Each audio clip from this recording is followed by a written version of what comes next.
The biggest real estate stories from May sales is not that the market is crashing. It's that buyers are finally getting options. So nationally, existing home sales rose 3.2% in May. That is the strongest pace we have seen since December. Inventory continues to grow and buyers are returning to the market. Now, sellers are adjusting their expectations to match today's conditions. Now, here in and across DFW, we're seeing a market that's becoming more balanced, creating opportunities for buyers, sellers, and investors who understand the shift. So here's the most relevant May developments I'm seeing across the Metroplex. First, in Dallas, sellers are facing more competition. Dallas continues to see more inventory hitting the market than a year ago. This gives buyers more choices and reducing the urgency we saw during the early 2020s.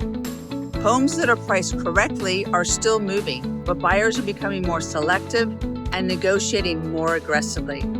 The overall story in May was increased buyer leverage due to greater selection. Now in Fort Worth, buyers are having more negotiating power. Fort Worth remains one of the most affordable major cities in DFW. So May trends showed buyers benefiting from longer days on market and the increased inventory. Sellers who are realistic on pricing are attracting activity, while overpriced listings are continuing to sit longer.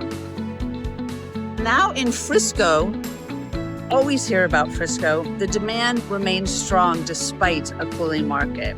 So Frisco continues to benefit from the population growth, corporate expansion going up there, and strong school district. While buyers have more choices than they did a year ago, Frisco remains one of the stronger performing submarkets that we have in North Dallas. And that's because of the ongoing demand from relocation, buyers coming into the market, and higher income households. So then if we look into McKinney, Salina, and Prosper area, the growth story is still driving the demand there. That northern growth corridor continues to be one of the biggest real estate stories in Texas. Even as the broader market normalizes, buyers continue moving north, seeking newer homes, larger lots, and more value for their money. This area is benefiting from the population growth and the continued development. I mean, just take a drive up and you'll see it. So this supports long-term housing demand. As many would like to say that the market is crashing, it's not. It's finally behaving normally, more so than it has in years. So the bottom line is one of the biggest stories was the pricing behavior. Sellers are becoming more realistic.